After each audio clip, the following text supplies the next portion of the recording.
होगा, क्या trimmers normal होते हैं क्या? अरे दौरे नॉर्मल होता है क्या? नहीं होता सर, बिल्कुल भी नहीं होता। अपने धड़ को क्या करेगा, वो आगे करके रखेगा, ऐसे करके चलेगा पेशेंट, उसको बोलते हैं परपल्जिव गेट। इसके अलावा पेशेंट के अंदर सफलिंग गेट देखने को मिलेगा।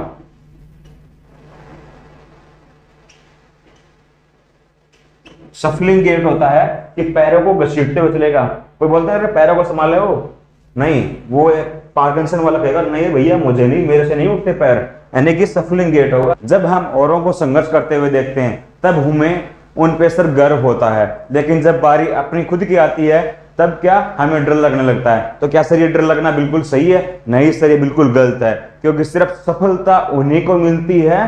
किनको मिलती है सर? कि सर सफलता सिर्फ उन्हीं को मिलती है जो संघर्ष के पैर छूते हैं। बिना संघर्ष के सर सफलता किसी को भी नहीं मिलती, चाहे वो किसी भी क्षेत्र में हो। इसलिए आप संघर्ष अपना जारी रखें, चाहे आपका जो भी टारगेट हो, आपको जो कुछ भी करना हो, है ना, आप उसमें सिर्फ कंटिन्यू मेहनत करते रहिए, आपको सफलता जरूर मिलेगी।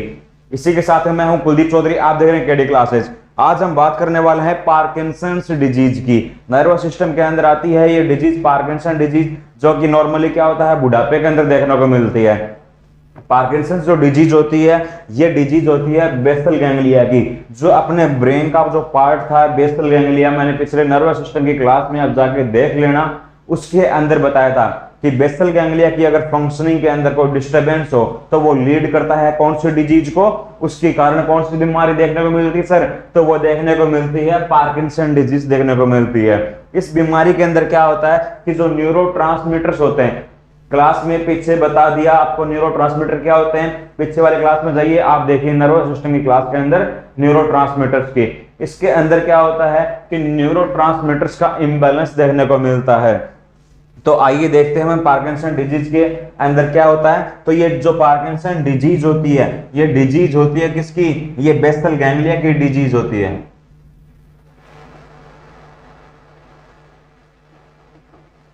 किसकी डिजीज होती है सर? तो ये बेसल गैंग्लिया की डिजीज होती है।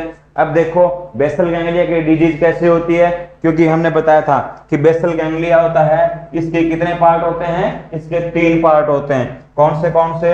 कॉर्पस स्ट्राइटम, सब्सटेंशिया नाइग्रा और सबथैलेमिक न्यूक्लियाई। ये 3 पार्ट होते हैं सर बेसल गैंग्लिया के। कौन से? कॉर्पस स्ट्राइटम, सब्सटेंशिया नाइग्रा और सबथैलेमिक न्यूक्लियाई। अब जो कॉर्पस स्ट्राइटम होता है सर, इसके अंदर 3 स्ट्रक्चर प्रेजेंट होते हैं। कौन से स्ट्रक्चर प्रेजेंट होते हैं? तो इसके अंदर कोडेट, पुटामेन और ग्लोबस पैलिडस। ये 3 स्ट्रक्चर प्रेजेंट होते हैं कॉर्पस स्ट्रेटम के अंदर, कोडेट, पुटामेन और ग्लोबस पैलिडस। जो पार्किंसन डिजीज होती है, इसके अंदर जो ग्लोबस पैलिडस होता है, ये क्या करता है? तो ये एक्सेसिव रिलीज कराता है एसिटाइलकोलिन को, है ना, एसिटाइलकोलिन के रिलीज को ये बढ़ा देता है ग्लोबस पैलिडस। तो यही देखने को मिलता है इसके अंदर। तो ये बीमारी होती है, फिर से देख लेते हैं किसकी बीमारी होती है। ब्रेन के अंदर किस पार्ट की बीमारी होती है? तो ये बेसल गैंग्लिया की बीमारी होती है। बेसल गैंग्लिया के अंदर 3 पार्ट होते हैं, कॉर्पस स्ट्राइटम, सब्सटेंशिया नाइग्रा और सबथैलेमिक न्यूक्लियाई। जो कॉर्पस स्ट्राइटम मैंने बताया था, कॉर्पस स्ट्राइटम के अंदर 3 स्ट्रक्चर से मिलकर बना होता है, कोडेट, पुटामेन और ग्लोबस पैलिडस। जो ये ग्लोबस पैलिडस होता है सर, ये क्या करता है? ये एसिटाइलकोलिन के लेवल को बढ़ाता है पार्किंसन डिजीज के अंदर। इसके एसिटाइलकोलिन के लेवल को ये ज्यादा रिलीज कराएगा, उसको ज्यादा सीक्रेट कराएगा एसिटाइलकोलिन के लेवल को। तो ये देखने को मिलता है इसके अंदर। अब देखो इसके अंदर एसिटाइलकोलिन होता है, इसका तो लेवल सर बढ़ रहा है, तो कम किसका होता है इसके अंदर? इसके अंदर जो डोपामिन न्यूरोट्रांसमीटर होता है, जो डोपामिन न्यूरोट्रांसमीटर होता है, इसका लेवल कम हो जाता है और एसिटाइलकोलिन का लेवल बढ़ जाता है। यही बीमारी होती है इसके अंदर, यही इसकी पैथोफिजियोलॉजी होती है। क्या होता है इसके अंदर? इसके अंदर डोपामिन जो होता है उसका लेवल तो कम हो जाता है और एसिटाइलकोलिन होता है उसका लेवल बढ़ जाता है, क्योंकि ग्लोबस पैलिडस पार्किंसन डिजीज के अंदर एसिटाइलकोलिन को ज्यादा रिलीज करता है। इस कारण से क्या होगा सर कि एसिटाइलकोलिन का लेवल तो बढ़ जाएगा और डोपामिन का लेवल इसकी तुलना में कम हो जाएगा। नॉर्मली क्या होता है, इनका लेवल बराबर होता है 1:1, लेकिन डोपामिन इसके अंदर पार्किंसन डिजीज के अंदर क्या होगा कि डोपामिन का लेवल तो कम हो जाएगा और एसिटाइलकोलिन का लेवल बढ़ जाएगा। अब देखो ये दो न्यूरोट्रांसमीटर हैं, क्या है न्यूरोट्रांसमीटर। न्यूरोट्रांसमीटर होते हैं वो किसके लिए रेस्पॉन्सिबल होते हैं सर, वो रेस्पॉन्सिबल होते हैं इंफॉर्मेशन ट्रांसमिशन के लिए, है ना। एक न्यूरॉन से दूसरे न्यूरॉन के अंदर इंफॉर्मेशन ट्रांसमिशन करते हैं, न्यूरोट्रांसमीटर होते हैं। अब देखो ये जो एसिटाइलकोलिन है, क्या ये जो एसिटाइलकोलिन है ये तो सर ये कौन सा है, ये एक्साइटरी न्यूरोट्रांसमीटर है।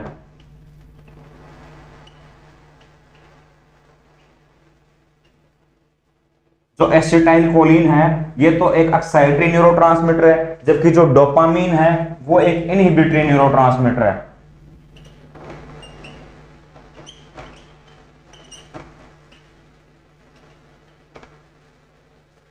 इनहिबिटरी न्यूरोट्रांसमीटर है। अब देखो इसका क्या मतलब हुआ एक्साइटरी का और क्या मतलब हुआ इनहिबिटरी न्यूरोट्रांसमीटर का। एक्साइटरी न्यूरोट्रांसमीटर होते हैं, एक्साइटरी नाम से पता चल रहा है एक्साइटमेंट, सर मैं एक्साइटमेंट हूं बहुत ज्यादा, एक्साइटमेंट का मतलब बहुत ज्यादा मैं उत्साहित हूं, कोई काम करने के लिए मेरे अंदर बहुत ज्यादा जिज्ञासा है, मैं कोई भी काम करूंगा अगर मैं ज्यादा एक्साइटेड हुआ तो मैं क्या करूंगा, वो बड़ी खुशी से करूंगा, उसको मैं अपने पूरे लगाव से जितना मेरा एफर्ट्स उससे ज्यादा लगाऊंगा, क्या लगाऊंगा उससे ज्यादा एफर्ट्स लगाऊंगा। तो इसी प्रकार से ये भी क्या कराता है, ये अपनी बॉडी के अंदर मूवमेंट को बढ़ाते हैं। क्या कराते हैं, एक्साइटरी जो न्यूरोट्रांसमीटर होते हैं अपनी बॉडी के अंदर मूवमेंट को बढ़ाते हैं। यानी कि जैसे कि मैं आई को ब्लिंक कर रहा हूं, मेरी आई को मैं ब्लिंक कर रहा हूं, अब ये क्या करा रहा है, एक्साइटरी न्यूरोट्रांसमीटर अगर ज्यादा हुआ तो मेरी आई को ज्यादा बार कराएगा, ब्लिंक कराएगा, है ना, अब नॉर्मल होने लग जाएगी ये कंडीशन। और वहीं इनहिबिटरी न्यूरोट्रांसमीटर क्या कराता है, नाम से पता चल रहा है सर इनहिबिट, इनहिबिट मतलब रुक जाओ, रोक देगा ये उसको। तो इनहिबिटर के अंदर क्या कराता है, ये डिक्रीज कराता है मूवमेंट को, बॉडी मूवमेंट को। तो ये क्या कराता है, ये डिक्रीज कराता है मूवमेंट को। अब देखो जो मूवमेंट को कम करा रहा था डोपामिन, उसका लेवल तो कम हो गया सर, तो ये अपना काम कर पाएगा, नहीं कर पाएगा, इसके अमाउंट ही नहीं उतना जितना ये रोक सके अपने अबनॉर्मल मूवमेंट होने को, तो ये अपना काम नहीं कर पाएगा। तो अपनी बॉडी के अंदर अब नॉर्मल जो मूवमेंट होते हैं, नॉर्मल मूवमेंट क्या हो रहा है, जैसे कि मेरी आंख ब्लिंक कर रही है, नॉर्मली ब्लिंक कर रही है 1 मिनट के अंदर कुछ समय के लिए, लेकिन इसको प्रिवेंट कौन कर रहा है, ज्यादा बार अब नॉर्मल नहीं होने से डोपामिन कर रहा है, क्योंकि डोपामिन एक इनहिबिटरी न्यूरोट्रांसमीटर होता है, ये इनहिबिट करता है मूवमेंट को। लेकिन अगर इसका लेवल कम हो गए तो क्या क्या ये अपना काम कर पाएगा, नहीं कर पाएगा, जिसके कारण से क्या होगा, बॉडी के अंदर अब नॉर्मल मूवमेंट बढ़ जाएंगे, अब नॉर्मल मूवमेंट बढ़ जाएंगे बॉडी के अंदर, क्योंकि इसका काम यही कर रहा था, इसका काम क्या था, इन मूवमेंट को रोकना था। अब ये रोक पाएगा नहीं तो अब नॉर्मल हो जाएंगे, मूवमेंट बढ़ जाएंगे। वहीं एसिटाइलकोलिन जो कि क्या था, एक एक्साइटरी न्यूरोट्रांसमीटर है जो कि मूवमेंट को बढ़ाता है, ये क्या कराएगा, इन मूवमेंट को और बढ़ा देगा, ये रोक नहीं पाएगा, डोपामिन का लेवल कम हो गया तो ये रोक नहीं पाएगा और ये और ज्यादा बढ़ा देगा। इस कारण से अपन पार्किंसन डिजीज के अंदर क्या होता है, मूवमेंट बढ़ जाते हैं, अब नॉर्मल बॉडी मूवमेंट देखने को मिलते हैं। अब नॉर्मल कैसे, देखो मैं आराम से खड़ा हूं, लेकिन अगर डोपामिन का लेवल कम हुआ और एसिटाइल का ज्यादा हुआ तो क्या होगा, क्या ट्रिमर्स नॉर्मल होते हैं क्या, अरे दौरे आना नॉर्मल होता क्या, नहीं होता सर, बिल्कुल भी नहीं होता। तो इसी प्रकार से जब डोपामिन अपना काम नहीं कर पाएगा तो ये ट्रिमर्स को रोकता है, तो ये अपना काम नहीं कर पाएगा तो बॉडी के अंदर क्या होगा, ट्रिमर्स आने लग जाएंगे सर, है ना, दौरे आने लग जाएंगे, पेशेंट को सीजर आएंगे, तो ये उसके अंदर ये होने लग जाता है पार्किंसन डिजीज के पेशेंट के अंदर। ये अपने इसके अंदर नॉर्मल पढ़ लिया। अब बात करते हैं इसकी ईटियोलॉजी की, सर क्या किन कारणों से पार्किंसन डिजीज हो जाता है। बात करें इसकी ईटियोलॉजी,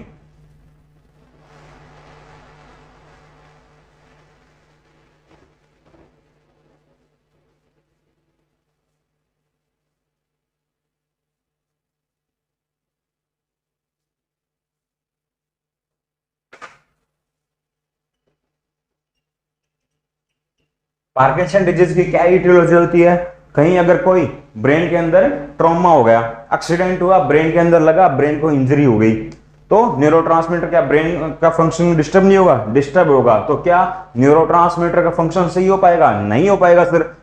जब ब्रेन बीमार है तो कैसे अपना काम कर पाएगा, न्यूरोट्रांसमीटर भी उसको देख के बीमार हो जाएगा, है ना, तो काम नहीं कर पाएगा। तो इसकी ईटियोलॉजी क्या होती है, अगर ट्रॉमा हो गया, कहीं भी ब्रेन के अंदर ट्रॉमा हो गया, और ट्रॉमा के अंदर भी कौन सा ट्रॉमा सर, कॉन्फ्यूजन, कॉन्ट्यूजन। दो वर्ड होते हैं, अपन पढ़ेंगे हेड इंजरी के अंदर। जब भी सर के अंदर चोट लगती है, दो टाइप की हेड इंजरी होती है। क्लोज के अंदर, क्लोज हैंड इंजरी की बात कर रहे हैं, उसके अंदर दो टाइप की हेड इंजरी होती है। एक तो होती है सर कॉन्फ्यूजन, एक होती है कॉन्फ्यूजन। कॉन्फ्यूजन के अंदर क्या होता है, सिर्फ ब्रेन के अंदर क्या होता है, जेरिंग ऑफ ब्रेन। इसके अंदर क्या होता है, जेरिंग ऑफ ब्रेन, यानी कि सिर के अंदर सिर्फ झंझनाहट होगी पेशेंट के, इसके अलावा इसके अंदर कुछ भी नहीं होता। लेकिन कॉन्ट्यूजन होता है, कॉन्ट्यूजन के अंदर क्या होता है, ब्रूसिंग ऑफ ब्रेन। ब्रूसिंग का मतलब होता है कि ब्रेन को इंटरनली हार्म होना, उसको इंटरनली चोट लगती है कॉन्ट्यूजन के अंदर। कॉन्ट्यूजन के अंदर सिर्फ जेरिंग ऑफ ब्रेन, यानी कि ब्रेन के अंदर झंझनाहट होगी पेशेंट के अंदर, और कॉन्ट्यूजन के अंदर क्या होगा, ब्रूसिंग ऑफ ब्रेन, यानी कि ब्रेन को चोट पहुंचेगी, इसके अंदर ब्रेन इंजर्ड होगा। तो इसके अंदर देखो, जो कॉन्फ्यूजन होता है वो एक माइनर इंजरी होता है, इसके अंदर न्यूरॉन डैमेज नहीं होते। लेकिन जो कॉन्फ्यूजन होता है, इसके अंदर ब्रेन को चोट पहुंच रही है, तो क्या होगा, ये एक मेजर इंजरी है, क्योंकि ब्रेन अपना मेन पार्ट है, तो ये मेजर इंजरी हो गई। और इसके अंदर क्या होता है, कॉन्फ्यूजन के अंदर न्यूरॉन डैमेज हो जाते हैं। न्यूरॉन डैमेज होंगे तो वो न्यूरोट्रांसमीटर अपना कार्य नहीं कर पाएंगे, जिस कारण से क्या होगा कि इसके अंदर इम्बैलेंस हो जाएगा। तो ये हो गया ट्रॉमा, हो गया ट्रॉमा के अंदर भी कौन सा, कॉन्फ्यूजन। इसके अलावा ओल्ड एज, क्वेश्चन आता है कि बताओ ओल्ड एज के अंदर होने वाली बीमारी कौन सी है, आंसर जाएगा sir Parkinson disease. Parkinson disease, जैसे जैसे ओल्ड एज होगा तो क्या होगा, डिजनरेशन स्टार्ट हो जाने लग जाता है, ऑटोमेटिक उनके अंदर ब्रेकडाउन स्टार्ट होना शुरू होता है, डिजनरेशन स्टार्ट हो जाता है। उस कारण से ओल्ड एज के अंदर क्या होगा, न्यूरोट्रांसमीटर का लेवल अब नॉर्मल हो जाता है सर। तो ओल्ड एज हो गया। इसके अलावा जो पेशेंट एंटीसाइकोटिक ड्रग्स ले रहे हैं, क्या ले रहे हैं, एंटीसाइकोटिक ड्रग ले रहे हैं उसके अंदर, है ना, पेशेंट टेकिंग एंटीसाइकोटिक ड्रग।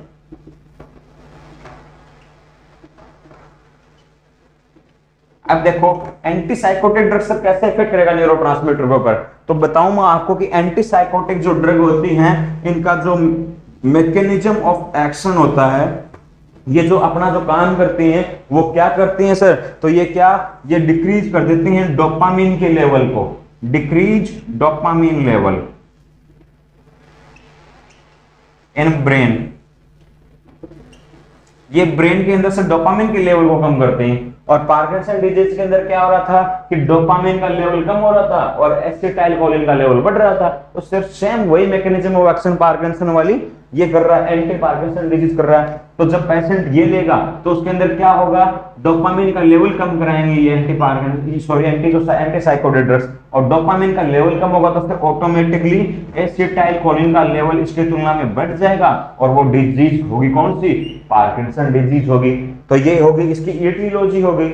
उसके बाद में हम बात करते हैं क्लिनिकल मैनिफेस्टेशन। सर क्या साइन और सिम्टम क्या देखने को मिलेगा, है ना, एक पार्किंसन डिजीज वाला पेशेंट मेरे सामने आ गया, मैं कैसे उसको देख के बताऊंगा कि इसको तो पार्किंसन डिजीज है।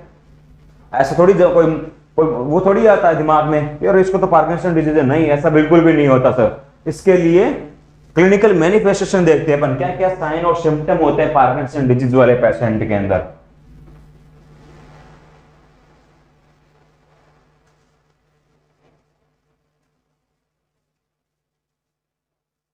क्लिनिकल मैनिफेस्टेशन, अब देखो इसके अंदर क्या हो रहा है, पार्किंसन डिजीज के अंदर डोपामिन जो न्यूरोट्रांसमीटर है इसका तो लेवल कम हो रहा है, और वहीं जो एसिटाइलकोलिन जो न्यूरोट्रांसमीटर है इसका लेवल बढ़ रहा है। तो सिम्टम सिर्फ दोनों की आएंगे, कुछ सिम्टम तो डोपामिन की कमी होने के कारण से आएंगे और कुछ सिम्टम एसिटाइलकोलिन लेवल के कारण बढ़ने से आएंगे।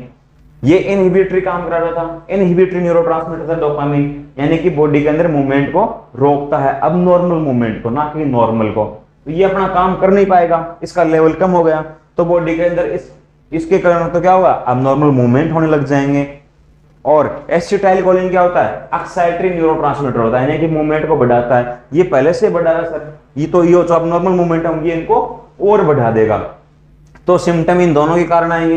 अब बात करते हैं सिम्टम एसिटाइल लेवल के बढ़ने के कारण कौन से सिम्टम आएंगे।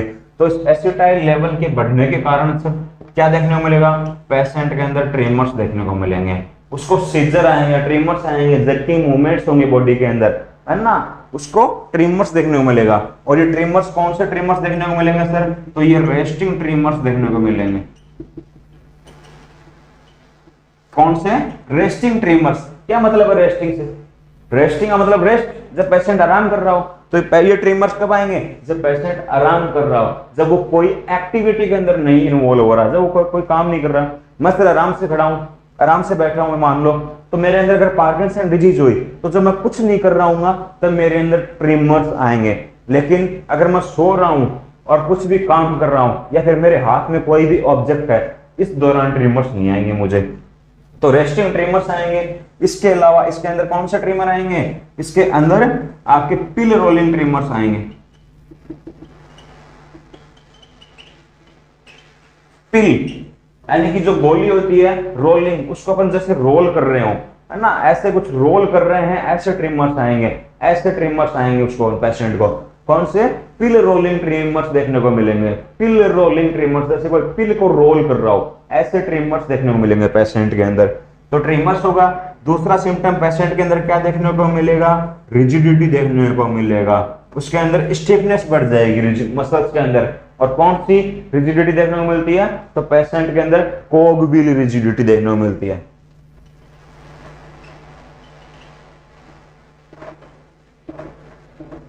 कोगविल, कोगविल का मतलब होता है जो रथ का पहिया होता है। क्या? जो रथ होता है उसका जो पहिया होता है उसके जैसी रिजिडिटी। रथ का पहिया कैसे चलता है सर? एक बार चला, फिर रुका, फिर रुका, फिर चला, ऐसे। तो पेशेंट के अंदर भी ये कोगविल रिजिडिटी होगी। पेशेंट कैसे चलेगा सर? ऐसे रुक रुक के चलेगा, ऐसे, है ना। तो कोगविल रिजिडिटी देखने को मिलती है इसके अंदर। इसके अलावा ये तो सिम्टम देखने को मिलेंगे एसिटाइलकोलिन के बढ़ने के कारण, है ना। डोपामिन की कमी के कारण कौन से सिम्टम देखने को मिलेंगे वो देखें हम।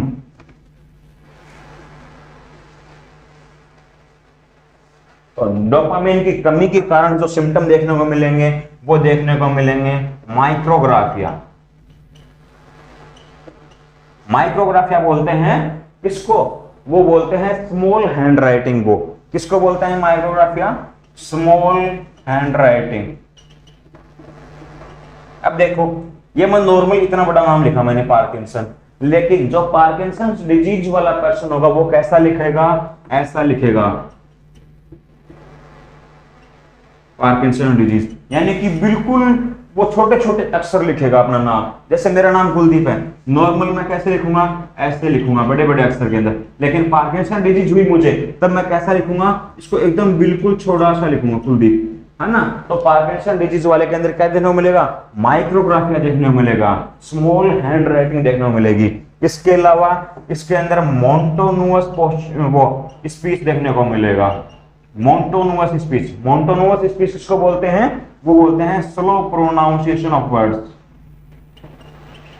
Slow pronunciation of words.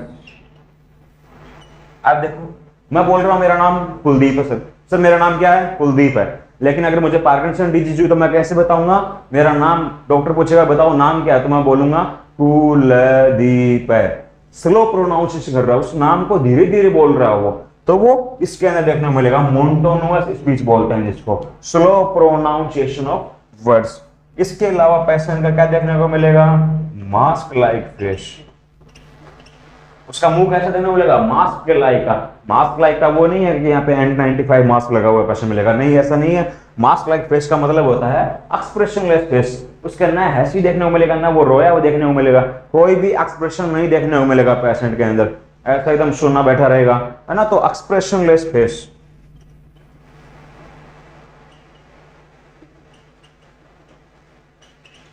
Mask like face यानी कि एक्सप्रेशनलेस फेस, कोई भी प्रतिक्रिया नहीं देगा वो। हंसने वाली जगह में चुपचाप बैठे रहेगा, रोने की कोई जगह चला गया तो भी चुपचाप बैठे रहेगा, कोई भी एक्सप्रेशन नहीं देगा वो। उसको क्या देखने को मिलेगा? उसको बोलते हैं मास्क लाइक फेस। इसके अलावा पेशेंट के अंदर क्या देखने को मिलेगा? Drooling of saliva. क्या देखने को मिलेगा? Drooling of saliva. पेशेंट के मुंह से लार लटकती रहेगी हमेशा, है ना, उसके मुंह से लार टपकती रहेगी, उसको बोलते हैं ड्रोलिंग ऑफ सलाइवा, सलाइवा का गिरना। इसके अलावा पेशेंट के अंदर स्टूप्ड पोस्चर देखने को मिलेगा। स्टूप्ड पोस्चर का मतलब उसका पेशेंट का हेड और शोल्डर ये क्या होंगे, हैबिचुअली आगे की तरफ फॉरवर्ड बेंड रहेंगे। ऐसा ऐसा रहेगा पेशेंट, है ना। क्या होगा स्टूप्ड पोस्चर के अंदर, क्या होता है, head and shoulder are habitually forward, है ना, आगे की तरफ ऐसा झुका रहेगा उसका हेड और उसका शोल्डर ऐसे झुके रहेंगे, उसको बोलते हैं स्टूप्ड पोस्चर। इसके अलावा पेशेंट के अंदर परपल्जिव गेट देखने को मिलेगा। परपल्जिव गेट का मतलब होता है अपने शरीर को या फिर धड़ को पेशेंट आगे करके चलेगा, ऐसे इसको आगे रखेगा, ऐसे चलेगा पेशेंट, है ना, अपने धड़ को क्या करेगा, वो आगे करके रखेगा, ऐसे करके चलेगा पेशेंट, उसको बोलते हैं परपल्जिव गेट। इसके अलावा पेशेंट के अंदर सफलिंग गेट देखने को मिलेगा।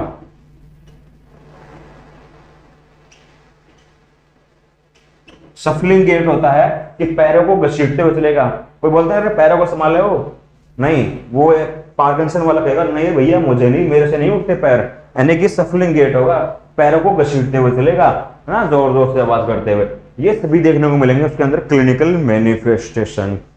अरे समझ में आ रहा, नहीं आ रहा, है नहीं आ रहा तो कमेंट करके बताना, मैं उसके लिए और ज्यादा मेहनत करूंगा थोड़ा, है ना। और समझ में आ रहा हो तो लाइक करना जरूर। उसके बाद में हम बात करते हैं इसके डायग्नोसिस की। डायग्नोसिस के अंदर कुछ भी नहीं करते, बस सीटी स्कैन करते हैं नॉर्मली, और क्या कर देते हैं अपन, एमआरआई कर लेते हैं, मैग्नेटिक रेजोनेंस इमेजिंग, है ना। तो क्या करते हैं, सीटी स्कैन और एमआरआई कर लेते हैं। इसके अलावा बात करते हैं अपन किसकी, मैनेजमेंट की।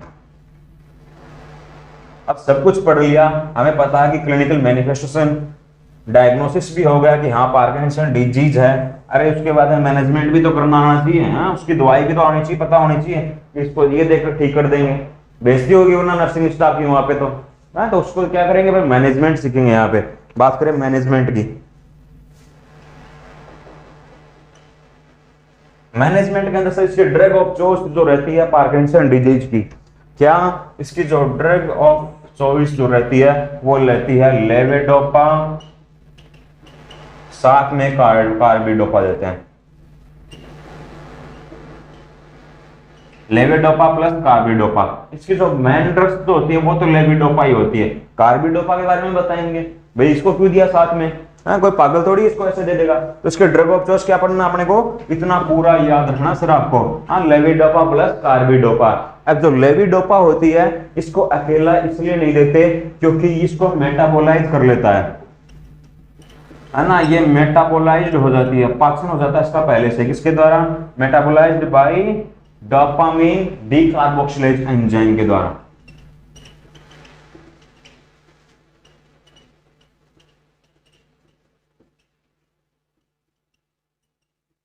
और जो कि किसका होता है, डोपामिन डीकार्बोक्सिलेज एंजाइम कौन सीक्रेट करता है, रिलीज करता है, लीवर रिलीज करता है। और इसका अगर पहले से ही मेटाबॉलिज्म हो गया, है ना, लीवर के अंदर इसका पाचन हो गया, तो ये ब्रेन तक पूरा पहुंच नहीं पाती, है ना, ब्रेन तक नहीं पहुंच पाएगी इसका पूरा इफेक्ट, जिससे कंप्लीट इफेक्ट नहीं होगा, पेशेंट के साइन सिम्टम रिजॉल्व नहीं होंगे।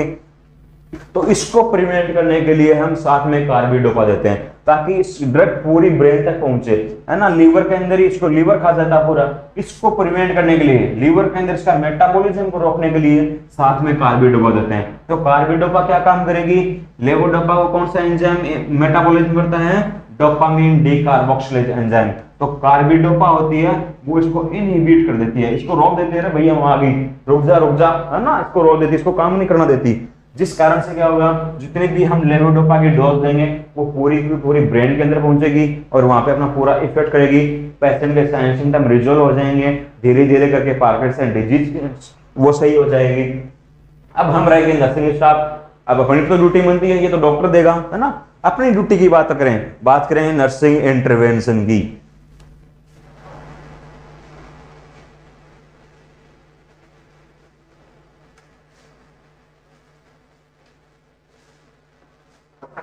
नर्सिंग इंटरवेंशन सर उसको हेल्प प्रोवाइड करेंगे क्योंकि उसका पोस्चर गड़बड़ा रखा है, पेशेंट आगे की तरफ झुका हुआ है ना, वो कभी भी गिर सकता है, तो पेशेंट को हेल्प प्रोवाइड करेंगे ताकि हम इसको इंजरी से प्रिवेंट कर सकें। इसके अलावा पेशेंट को कहेंगे कि आपको प्रोन पोजीशन में सोना है, प्रोन पोजीशन में सोना है। मैट्रेस कैसे यूज करेंगे, जो गद्दा होगा वो कैसा, तो वो फर्म गद्दा काम में लेंगे, है ना, फर्म एंड फ्लैट सरफेस। जिस बेड पे सोएंगे वो फ्लैट होना चाहिए, और गद्दा ऐसा नहीं कि सॉफ्ट नहीं हो लेंगे, न हार्ड न सॉफ्ट, फर्म बोलते हैं जिसको, है ना, फर्म मैट्रेस और फ्लैट सरफेस लेंगे और प्रोन पोजीशन में सोएंगे। क्यों सोएंगे? अब देखो उसके अंदर क्या हो रहा था कि पेशेंट आगे की तरफ ऐसे झुक जाता है, तो अगर मैं उल्टा सोऊंगा तो मेरा पीछे से प्रेशर पड़ेगा, है ना। प्रोन पोजीशन मतलब चेस्ट के तरफ सोना, बैक ऊपर की तरफ होना। तो पोस्चर को इंप्रूव करने के लिए हम प्रोन पोजीशन देते हैं। जो पेशेंट आगे की तरफ झुक गया है उसको सही पोस्चर, वापस उसका जो नॉर्मल पोस्चर है, नॉर्मल पोजीशन है, उसको मेंटेन करने के लिए पेशेंट को प्रोन पोजीशन देते हैं। इसके अलावा सर विटामिन B6 जिसको हम क्या बोलते हैं, पायरिडॉक्सिन, इसको सर हम नहीं देंगे, ये अवॉइड करना है ना। क्यों करना है? क्योंकि ये एंटी पार्किंसन डिजीज के इफेक्ट को कम कर देता है, उसके प्रभाव को कम कर देगा, तो पूरा वो डिजीज कंप्लीट रिजोल्व नहीं होगी, है ना। तो इसके लिए विटामिन B6 जिसका दूसरा नाम होता है पायरिडॉक्सिन, उसको नहीं देना है, अवॉइड करना है। इसके अलावा सर अपने को मोनोअमाइन ऑक्सीडेज इनहिबिटर ड्रग्स, क्या मोनोअमाइन ऑक्सीडेज इनहिबिटर, जिसका एग्जांपल होता है फेनोलिजीन, है ना, ये कॉन्ट्रा इंडिकेटर रहते हैं, ये भी नहीं देना, क्योंकि ये किसको कॉज कराते हैं, ये हाइपरटेंसिव क्राइसिस को कॉज कराते हैं, हाइपरटेंसिव क्राइसिस को कॉज कराते हैं, इसीलिए इसके अंदर विटामिन B6 नहीं देते, और मोनोअमाइन ऑक्सीडेज इनहिबिटर, है ना, ये भी नहीं देते, क्योंकि ये किसको कॉज कराते हैं, तो ये हाइपरटेंसिव क्राइसिस को लीड करते हैं। पेशेंट के अंदर अचानक से बीपी उसका बहुत ज्यादा हो जाएगा, उसको बोलते हैं हाइपरटेंसिव क्राइसिस। अब मैंने बोला था कि पेशेंट को ट्रिमर्स होते हैं, और कौन से, एक तो रेस्टिंग ट्रिमर्स, एक पिल रोलिंग ट्रिमर्स। तो पिल रोलिंग ट्रिमर्स को प्रिवेंट करने के लिए उसके हाथ में कोई ऑब्जेक्ट दे दो। मैंने बताया था कि ट्रिमर्स कब आएंगे, ओनली रेस्ट के दौरान ही आएंगे। जब पेशेंट सो रहा होगा या फिर कोई एक्टिविटी कर रहा होगा या फिर उसके हाथ में कोई ऑब्जेक्ट होगा, तब उसके अंदर ट्रिमर्स नहीं आएंगे। तो उसके हाथ में कोई भी ऑब्जेक्ट दे दो, पेन दे दो, पेंसिल दे दो, कुछ भी दे दो उसके हाथ में, है ना, तब उसको पिल रोलिंग ट्रिमर्स को रुक जाएंगे। उसको प्रिवेंट करने के लिए कोई भी ऑब्जेक्ट उसके हाथ में होल्ड कर दो, फिर उसके अंदर पिल रोलिंग ट्रिमर्स नहीं आएंगे। अगर ये टॉपिक कंप्लीट हो गया, अगर आपको बिल्कुल भी समझ में नहीं आया तो आप कमेंट करके मुझे जरूर बताना, और समझ में आया हो तो लाइक करना, अपने दोस्तों को से सब्सक्राइब करवाना चैनल, है ना। Thank you for watching KD classes.